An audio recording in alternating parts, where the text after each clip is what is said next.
আলহামদুলিল্লাহিল্লাযী ওয়াকাফা ওয়া সালামুন আলা ইবাদিহিল্লাযী আজকে আমাদের আওয়ামী ওলামায়ের প্রথম প্রতিষ্ঠা বার্ষিকীর সম্মানিত সভাপতি ডক্টর মাওলানা ডক্টর এম আব্দুল মুমিন সিরাজী, সাধারণ সম্পাদক আলহাজ মোহাম্মদ আমিনুল হক এবং আজকের এই অনুষ্ঠানের যিনি আহ্বায়ক হাফেজ মাওলানা কাজী সাগর আহমেদ সাহেব, সদস্য যিনি মাওলানা দেওয়ার হোসেন এবং আমাদের মানসিকভাবে যারা অক্লান্ত পরিশ্রম করেছেন হাফেজ মোহাম্মদ আব্দুল বারী, মাওলানা ইয়ামি, রবিউল ইসলাম এবং প্রমুখ অনেকে, আমি সবার প্রতি আমার আন্তরিক কৃতজ্ঞতা প্রকাশ করছি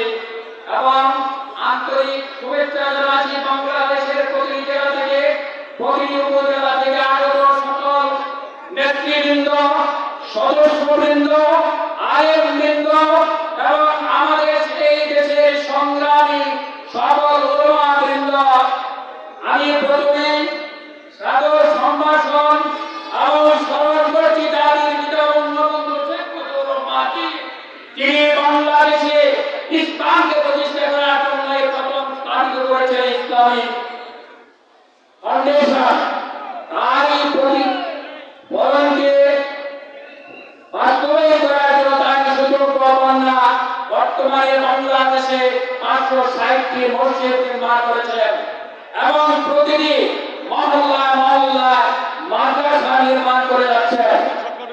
তার পরিপ্রেক্ষিতে আজকে আমি আহ্বান রাখছি আমার কেন্দ্রীয় কমিটির মাননীয় সভাপতি, মাননীয় সচিব এবং সকল আমার নেতৃবৃন্দের কাছে যেন আমাদের মহামান্য মহানেত্রী বঙ্গবন্ধুর সুযোগ কন্যা শেখ হাসিনার পথ চলা নির্দেশনায় আমাদের আগামী আওয়ামী লীগকে যেন বাংলাদেশে একটি সুপ্রতিষ্ঠিত সংগঠন হিসাবে গণ্য করে, যেমন তার সেই সাহসিকতার পরিচয় নিয়ে আমরা বাংলাদেশ আওয়ামী লীগের পরবর্তী পথ চলার সুযোগ পাই।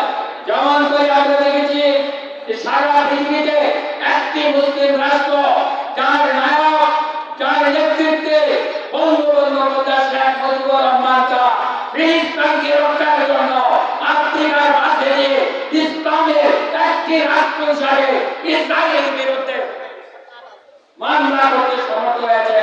তারই ধারাবাহিকতায় আমরা আজ তার কাছে অনুদান আকেও নিবেদন করব আমাদের সভাপতি, সেক্রেটারি এবং আমার কেন্দ্রীয় নেতৃবৃন্দের মাধ্যমে যেন আওয়ামী লীগকে পরবর্তী প্রতিটি পদক্ষেপে সুন্দরভাবে শৃঙ্খলিত সাথে আমরা পথ চলতে পারি এবং বাংলাদেশে ইসলামের সঠিক সৈনিক হিসাবে আমরা করতে পারি সকল অপশক্তির বিরুদ্ধে।